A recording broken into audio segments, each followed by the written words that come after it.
De acuerdo a lo que le había compartido al pueblo colombiano el pasado viernes 30 de abril, donde le comuniqué al país la decisión de construir una nueva iniciativa a partir de los consensos que nos permita buscar los recursos necesarios para pagar los gastos de la pandemia y garantizar las ayudas sociales que se requieren, le solicito al Congreso de la República el retiro del proyecto radicado por el Ministerio de Hacienda y tramitar de manera urgente un nuevo proyecto, fruto de los consensos, y así evitar incertidumbre financiera. He dialogado durante los últimos días con representantes de los partidos políticos, la sociedad civil, alcaldes y gobernadores y líderes del sector empresarial, quienes han aportado valiosas ideas para lograr esta financiación sin afectar a la clase media y a los más vulnerables, y en donde el principio de la propuesta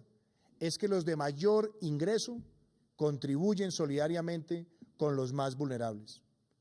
Algunas de las líneas que se han evaluado luego de escuchar a la ciudadanía e incluyendo las propuestas de la ANDI, el Consejo Gremial y los partidos políticos sobre las que existen principios de consenso son una sobretasa de renta temporal a empresas, prorrogar el impuesto al patrimonio de forma temporal, incrementar el impuesto a los dividendos transitoriamente, crear una sobretasa de renta a personas de mayores ingresos y profundizar programas de austeridad del Estado. No habrá ningún incremento del IVA para bienes y servicios, ni se cambiarán las reglas existentes.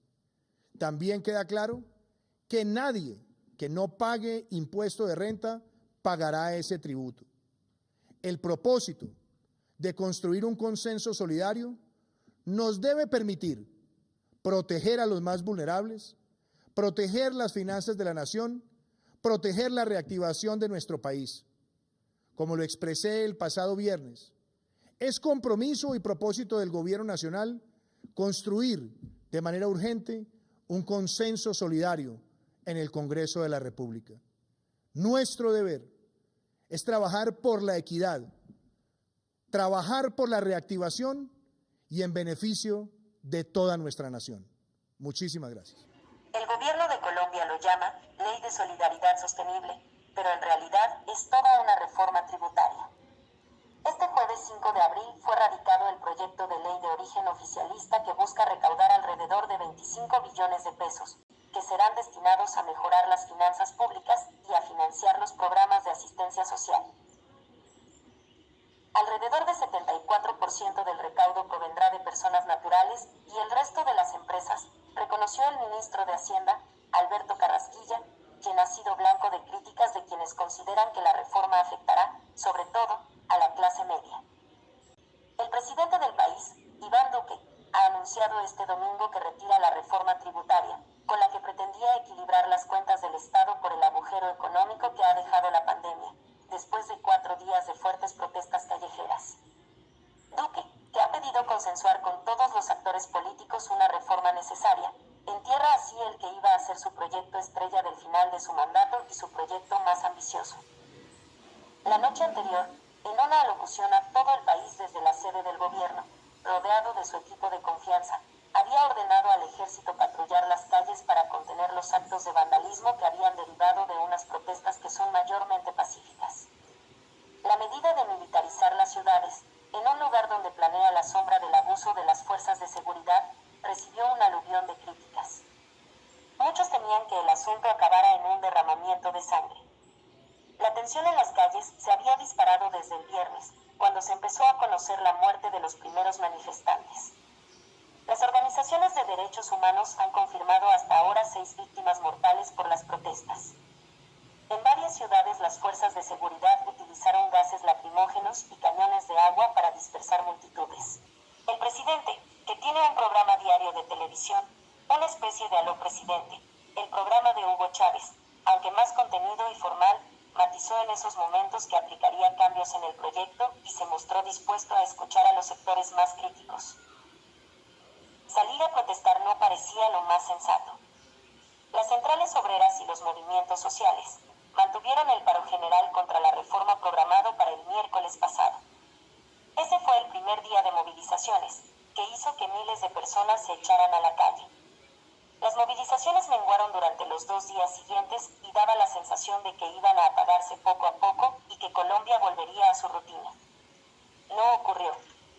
El sábado, coincidiendo con el 1 de mayo, Día del Trabajo, volvieron a ser masivas. Durante el día transcurrieron con normalidad, pero al caer la noche, a las 6 de la tarde, se intensificaron con enfrentamientos entre policías y manifestantes. Sucedieron hechos vandálicos que los agentes trataron de contener. Se cometieron al menos 2 asesinatos contra jóvenes que marchaban pacíficamente, según documentan organizaciones sociales. Y ahí fue cuando Duque decidió echar mano del ejército, sin saber que ese iba a ser la lápida de la reforma fiscal. Lo hacía para contener, según él, a vándalos y terroristas que querían doblegar a las instituciones. Duque no tardó ni 16 horas en aparecer en el mismo escenario, la Casa de Nariño, el Palacio del Gobierno, símbolo del poder, para anunciar que claudicaba. Le solicito al Congreso de la República el retiro del proyecto radicado por el Ministerio de Hacienda y tramitar de manera urgente un nuevo proyecto fruto de los consensos y así evitar la incertidumbre financiera, dijo. Fue significativo que a su lado no compareciera el ministro de Hacienda, Alberto Carrasquilla, el verdadero ideólogo de la nueva norma. La reforma fiscal ha sido el motivo coyuntural por el que la gente salió a protestar, pero como marejada de fondo hay un gran descontento por la situación general de la nación. Colombia, la cuarta economía de América Latina, sufrió en 2020 una caída de 6,8% de su Producto Interior Bruto, PIB, la mayor desde que lleva registros. El desempleo, que en medio de las medidas de confinamiento más estrictas superó el 20%, cerró el año de la pandemia en 15,9%, mientras que la pobreza monetaria subió hasta el 42,5%, según el Departamento Administrativo Nacional de Estadística, DANE. Estos datos suponen un retroceso de cerca de una década. Todas estas circunstancias se agitaron como un cóctel para provocar el frenazo en seco del proyecto con el que el presidente Duque iba a apuntalar su mandato antes de las elecciones de mayo de 2022. No ocurrirá. La reforma tributaria, al menos la versión que el mandatario tenía en su cabeza, ya es historia. ¿De qué manera los discursos influyen en la sociedad en que vivimos?